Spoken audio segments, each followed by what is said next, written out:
Hi everybody, this is Gijs again with another review and I hope you are doing well. This time it's a review about a pair of hiking boots. It is about the Lowa Axos Mid GTX. So if you are looking for a new pair of hiking boots for the low to mid-range mountains, or maybe looking for a smart hiking boot for your next city trip, then you should definitely watch this video. Enjoy!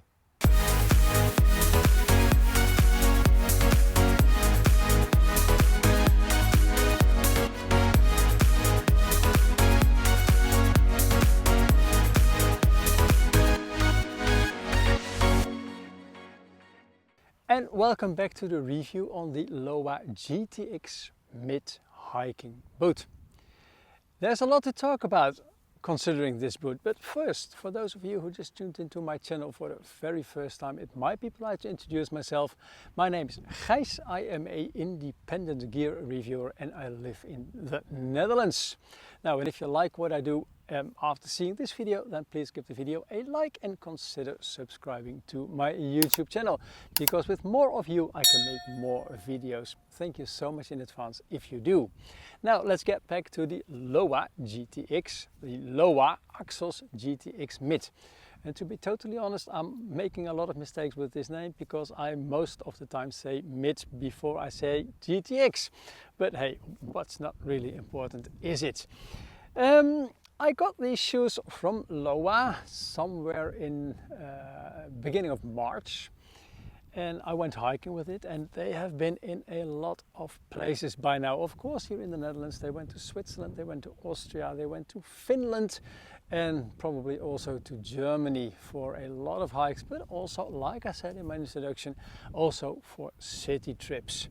Now, let me talk you a little bit through these hiking boots, because as you can see, they are pretty casual. They don't look like the hiking boot that we see generally in the mountains, which are, especially if you live in the Netherlands, most of the time they are brown or black, no colors, and most of the time they are pretty heavy.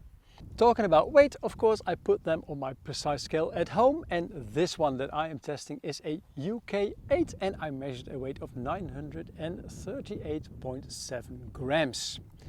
That is a little bit more than the weight that Lowa claims, because they claim a weight of 890 grams. Now for the women's version, and I think that is a size of 5.5, they claim a weight of 800 grams. Now there's also a low version available in case if you don't like a mid shoe. The women's one weighs 680 grams and the men's version weighs 850 grams, and that is of course the weight that Lowa states on their website. Now, one of the most important things, of course, if you buy a shoe or if you are looking for a new hiking boot, I can rate this one with maybe a Mark 10. You will see this later in the show. And you can go to the shop and you can buy the shoe and you don't like it at all because it is just not your fit. And therefore it's very important that you always try shoes in a store and that you listen to somebody who knows, who is knowledgeable enough to get the right shoe for your feet. Talking about fit, the Lowa Axos GTX Mid has a normal last, making them suitable for feet with a normal to slightly higher instep. The woman's shoes has a last especially adapted to the anatomy of the female foot. In case of the Lowa Axos GTX Mid, the shoe has a little less volume, a bit lower instep and a slightly narrower heel. If we look to the shoe and the materials that it is made of, you will see immediately that this is not the typical shoe that you see for heavy mountain hikes or heavy mountain boots, because it is all artificial material. When you look at the material that is basically on the upper of the foot, it is a synthetic kind of leather, and on the top there is a sort of mesh-like fabric. The toe box itself, it is protected with this same artificial leather material, and that is also the case on the rear of the shoe. Now, artificial leather maybe you like real leather better. Maybe you even think that real leather is more sturdy than synthetic materials. Well, in all the years that I have been testing and reviewing hiking boots, it's never been proven to me that synthetic materials are better or worse than leather boots. One of the pros of a synthetic material is the fact that it hardly gets really dirty. It is very hard to get wet as well because it does not absorb any moisture. That means that when you are walking through high wet grass or maybe to puddles or even little streams, then you will notice that these boots will stay pretty light. For so far the outer material, what you should know also that this boot is of course waterproof and breathable because there is a Gore-Tex liner inside. And this Gore-Tex liner, it is still the old ePTFE membrane that we all want to get rid of because of sustainability reasons. But Lowa has still made this shoe with the ePTFE membrane, which, to be totally honest, it is a very durable membrane. And it works quite well if it's not too hot. Like for example today, this is not really Gore-Tex weather. But yes, in my practice with this boot, in normal circumstances, let's say 15 degrees, with some sun sometimes, rain, wet grass, the Gore-Tex liner was absolutely fine. But ePTFE, somewhere in spring, summer 2024, Lowa is going to replace all Lowa boots, or the Gore-Tex in the Lowa boots, with the new EPE membrane, which is way more sustainable because EPE, it is basically made out of a plastic bag that we all use a lot and that we should stop using also. The outsole, it is the Lowa Camara outsole. It is a Lowa specific design. It's not made by Vibram, it's just made by Lowa itself. What I've noticed is that the lugs, they are not very deep. Pro of this is that you don't get a lot of stones that get stuck between the lugs and that it walks basically like a normal sneaker.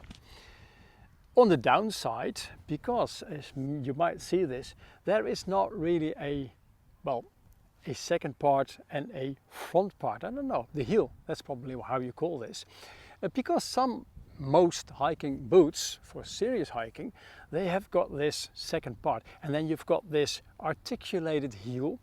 And when you're walking down the mountain on a road with, for example, pebbles, that heel is a nice break. Well, the Lowa in this case missed it totally. Yes, it happened to me that I slipped a couple of times, nothing serious, but yes, it happens.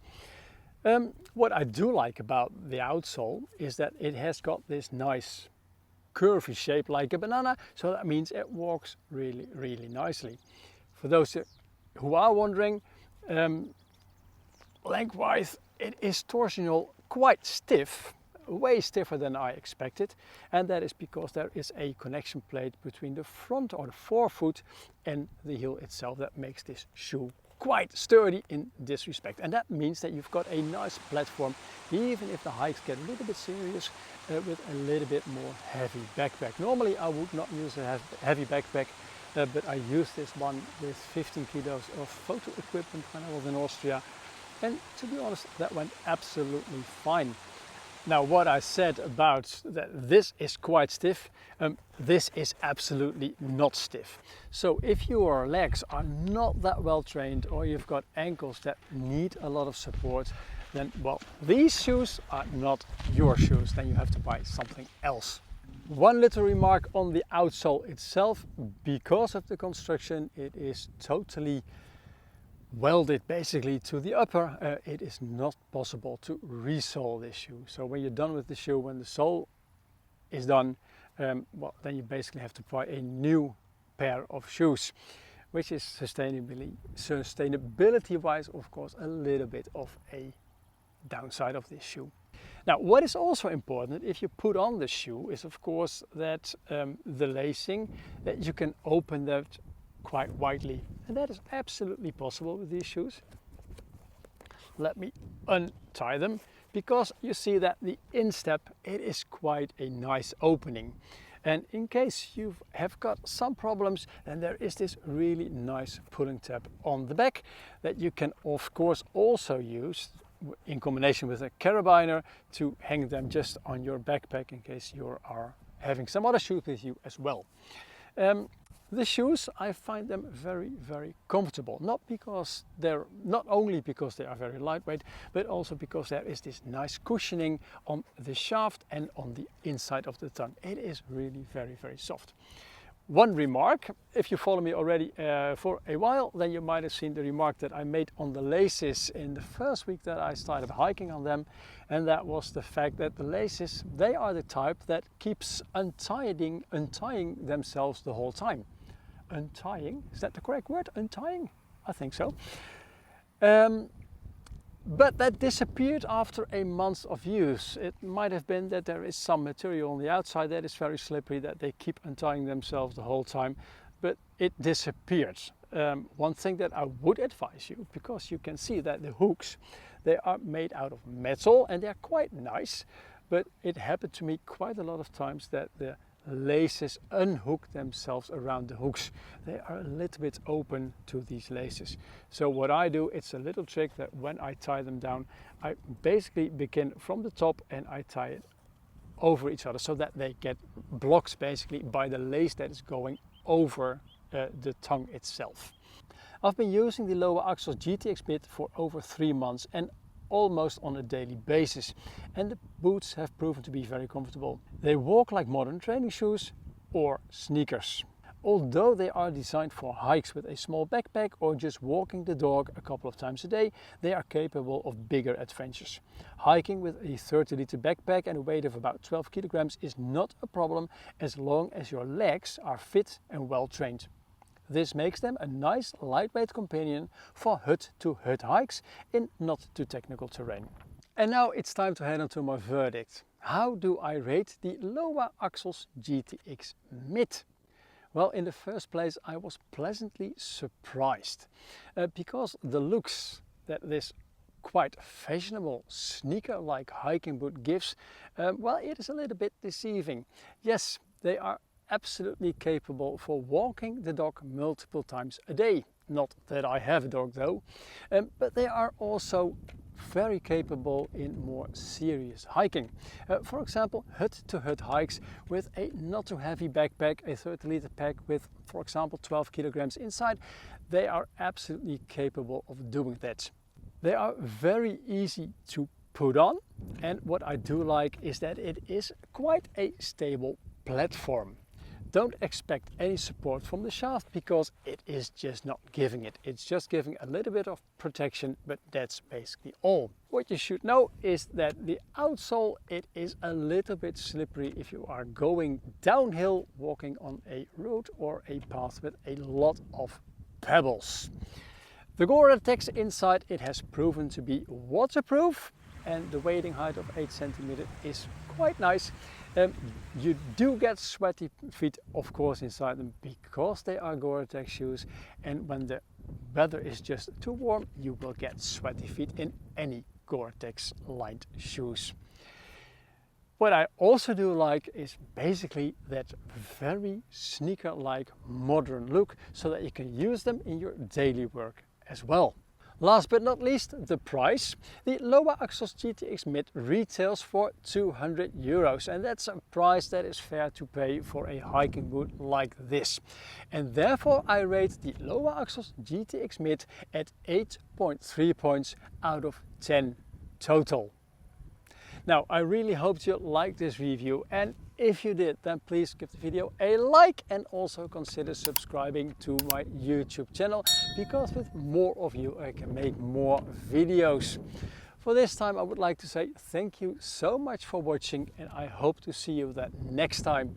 And in case you want to see some more videos or reviews that I did, or maybe tutorials on hiking boots, on how to pack a backpack, please follow all the links below in the description, because there are many videos to watch.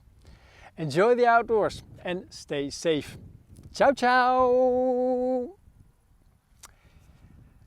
Now it's time to say goodbye to you guys.